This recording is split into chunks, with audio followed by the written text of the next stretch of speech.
Immortals Fenyx Rising takes place on the Golden Isle, a land of the gods that is divided into individual zones, each dedicated to 7 of the Greek deities. These biomes all have their own unique artistic approach and story to tell, which provides a variety of contrasting locales for Fenyx to journey through. To learn more about these 7 areas, we spoke to Ubisoft Quebec, who gave us a quick tour of the island and explained how they created each zone.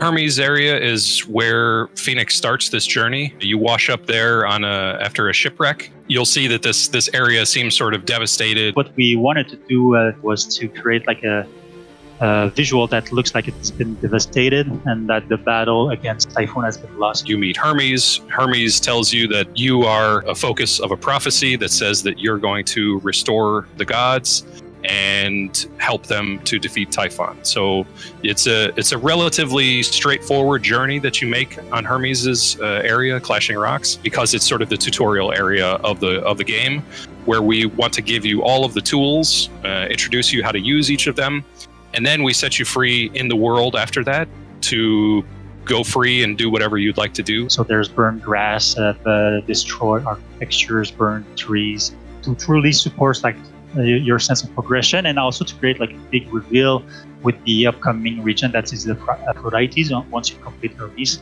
APHRODITE is revealed and the whole island is revealed.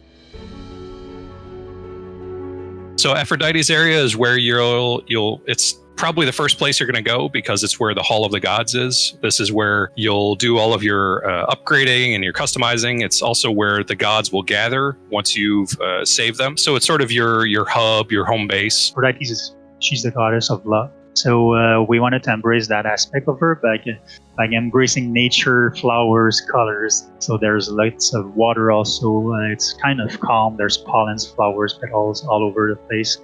We have forest and giant fruits. Even the architecture style it's an Ionic style. I don't know if you're familiar with architecture, the Greek architecture style, but it's a very round and feminine shapes type of columns. We discovered that also on Odyssey, like colors. People love colors. It makes you feel well, and it's kind of a feel-good game where you want to be in and you just want to travel and just explore the area. It's not like always oppressing and very like overcast. So we did embrace that, like those big white clouds and big bright blue sky. Ares is the god of war, so that's why we embrace like the red biome. So like when you think of Ares, you think of war, Mars, red, blood. So Ares' area is essentially a big battle zone. There's defeated titans that have been frozen in place, big pockmarked terrain. Things have been burned down and destroyed. There's also one of the most unique visual locations in the world is his fortress. This is a big epic journey that you'll go on from the beginning or from the entrance of the fortress to get to the end of the fortress, which is where you'll have a fight in a vault of Tartarus. We use like the Macedonian architecture style, which is an old Greek style also. In Greece, you'll see a lot of those ancient fortresses that are using those architecture styles. So this was part of our thought process when we were doing Ares. Athena's area, she's sort of the most iconically Greek in her area. The visual style, the palaces, the temples, all the columns, it really feels like potentially the most visually similar to like an Assassin's Creed Odyssey style of if you just take screenshots, you're going to get a world that looks very similar. We know from the Greek mythology that Athena was the most involved with humans, so she helped a lot of humans in Greek mythology.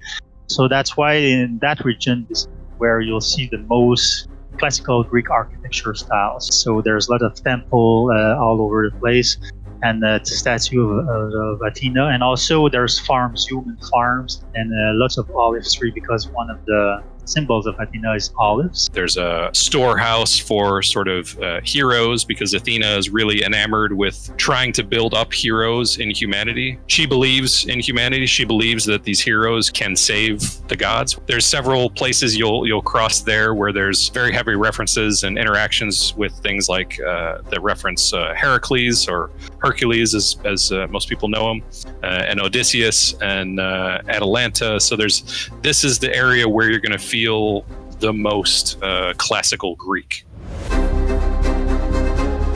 The The Forgelands are the home of Hephaistos and Hephaistos' forge. It's sort of barren. It's been stripped of all trees, of all minerals and resources in order to feed this forge where Hephaistos creates his inventions, namely the automatons that you'll see sort of frozen in place throughout the world as they were stopped by TYPHON. Surrounding the forge, there's the fan, the aqueduct, the burned forest, the mine. So all those elements are sub-region, but are there to create sort of a story line where he needed resources to build his craft. So he built facilities around his area. And also the challenge was to create things that look modern but still ancient, so that look credible in a way. But this is where the fantasy part of our game did allow us to go a bit wild and do crazy things that would not make any sense in Assassin's Creed game. You can always see Zeus's mountain in the distance. You'll go there towards the end of the game, and we really wanted this to be just a super epic journey. You're trying to make your way up, but it's not a clear path, so you're sort of figuring your way out and figuring your way up. It's an ascension, so we wanted to convey the feeling that you need to climb on top of the mountain to be able to reach Zeus. It's going to be hard, it's going to be tough, the weather will be against you, and it will require lots of your skills. It feels like the end of the game because we meant it to be this sort of epic journey that really befits the king of the gods.